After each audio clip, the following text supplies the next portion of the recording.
بسم اللہ الرحمن الرحیم۔ السلام علیکم۔ اسلامی تاریخ کے دلیر ترین حاکم سلطان صلاح الدین ایوبی رحمۃ اللہ علیہ نے آج کے دن مصر کی سلطنت سنبھالی تھی۔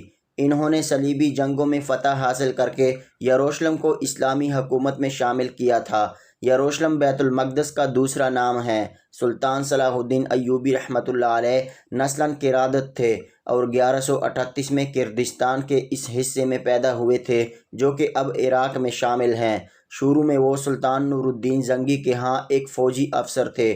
مصر کو فتح کرنے والی فوج میں سلطان صلاح الدین ایوبی بھی موجود تھے اور اس لشکر کے سپہ سالار شیرکو سلطان صلاح الدین ایوبی رحمۃ اللہ علیہ کے چچا تھے۔ مصر فتح کرنے کے بعد انہیں مصر کا حاکم مقرر کیا گیا تھا۔ اسی زمانے میں انہوں نے یمن بھی فتح کر لیا۔ سلطان نور الدین زنگی کے انتقال کے بعد سلطان صلاح الدین ایوبی نے زنگی خاندان کو ہٹا کر خود تخت نشین ہوئے۔ مصر کے بعد سلطان صلاح الدین ایوبی رحمۃ اللہ علیہ نے 1182 تک شام، موصل، حلب وغیرہ فتح کر کے اپنی سلطنت میں شامل کر لیے تھے۔ اس دوران میں صلیبی سردار رینالڈ بادشاہ کے ساتھ 4 سالہ معاہدہ ہو چکا تھا جس کی روح سے دونوں ایک دوسرے کی مدد کرنے کے پابند تھے، لیکن یہ معاہدہ محض کاغذی اور رسمی تھا۔ صلیبی بدستور اپنی استدعا انگیزیوں میں مصروف تھے اور مسلمانوں کے قافلوں کو برابر لوٹ رہے تھے۔ اسی دور میں سلطان صلاح الدین ایوبی رحمۃ اللہ علیہ کے پاس ایک عجیب مقدمہ لایا گیا۔ وہ مقدمہ سلطان صلاح الدین ایوبی کی زندگی کا سب سے مشکل ترین مقدمہ تھا، چونکہ وہ مقدمہ شریعت کے حوالے سے تھا۔ اب سلطان صلاح الدین ایوبی رحمۃ اللہ علیہ کے لیے ایک بہت بڑا چیلنج تھا، لیکن خوش قسمتی سے سلطان صلاح الدین ایوبی نے اپنے بچپن سے لے کر جوانی تک بڑے بڑے مدرسوں میں مدارس کی تعلیم حاصل کی ہوئی تھی اور اپنی تعلیم اور قابلیت کی وجہ سے سلطان صلاح الدین ایوبی رحمۃ اللہ علیہ نے اس مشکل مقدمے کا چند ہی لمحوں میں بڑی آسانی سے فیصلہ کر دیا۔ وہ مقدمہ کچھ اس طرح کا تھا۔ یمن کے ایک چھوٹے سے گاؤں میں 2 بھائیوں کی شادی ہوئی۔ وہ ایک معزز خاندان سے تعلق رکھتے تھے اور ان کے خاندان میں پسند کی شادی کو برا سمجھا جاتا تھا، اس لیے اپنے خاندان اور ماں باپ کی رضامندی سے ان خاندانوں میں شادی کی جاتی۔ دونوں کی شادی کی گئی اور جب رخصتی کا وقت ہوا تو موسم اچانک سے خراب ہو گیا اور آسمان پر بادل چھا گئے اور ہر طرف اندھیرا ہی اندھیرا ہو گیا۔ اسی الجھن میں ان دونوں کی دلہن آپس میں بدل گئیں اور ایک بھائی اپنی بھابھی یعنی اپنے بھائی کی بیوی کے ساتھ اس نے رات گزاری اور دوسرے کے ساتھ بھی اسی طرح ہوا، یعنی دونوں نے اپنی بھابھیوں کے ساتھ رات گزاری اور شہوت کی۔ جب یہ خبر صبح گھر والوں کو ملی تو گھر میں کوہرام مچ گیا اور لوگ توبہ توبہ کرنے لگے۔ آہستہ آہستہ یہ بات پورے یمن شہر میں پھیل گئی۔ ہر بندہ اپنی اپنی رائے دے رہا تھا۔ کوئی کہہ رہا تھا کہ یہ تو بہت بڑا گناہ ہو گیا، کوئی کہہ رہا تھا یہ نکاح ٹوٹ گیا، کسی نے کہا کہ یہ دائرہ اسلام سے خارج ہو چکے ہیں، حتیٰ کہ بعض لوگوں نے یہ تک فتویٰ دے دیا کہ جس شخص نے اپنی بھابھی کے ساتھ زنا کیا اس مرد کو اور اس عورت کو قتل کر دیا جانا چاہیے اور ان کی لاشیں عبرت حاصل کرنے کے لیے چوراہے میں لٹکا دی جائے۔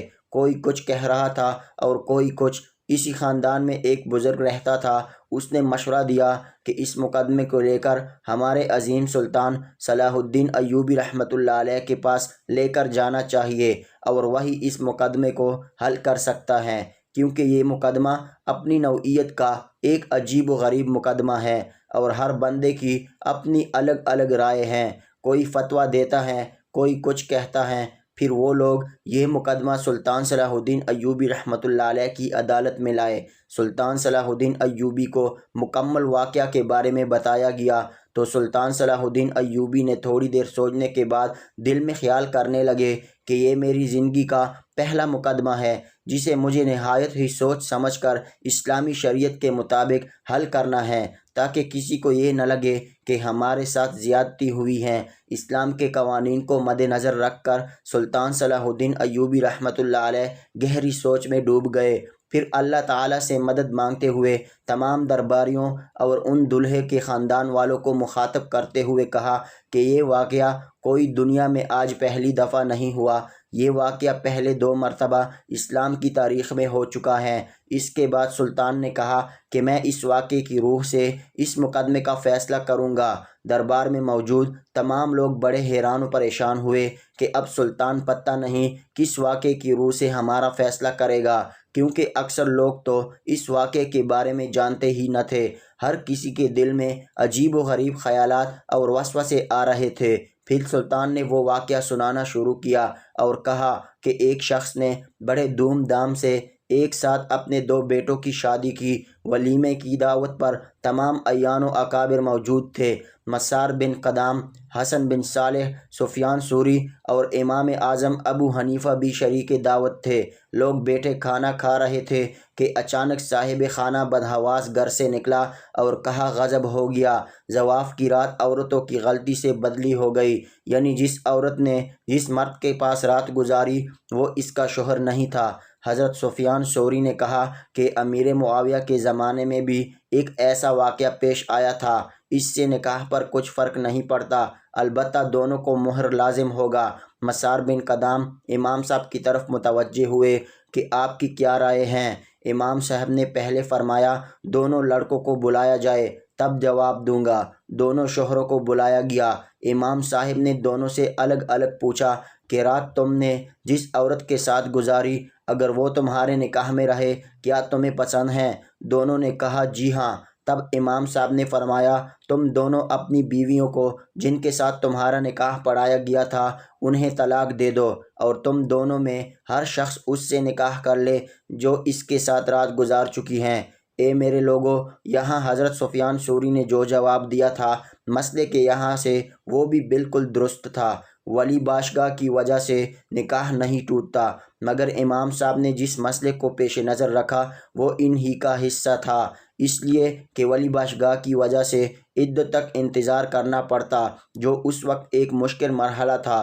پھر عدت کے زمانے میں ہر شخص کو یہ خیال گزرتا کہ میری بیوی 2 سرے کے ساتھ رات گزار چکی ہیں اور اس کے ساتھ رہنے پر غیرت گوارا نہ کرتی، اس وقت ایک مشکل مرحلہ تھا۔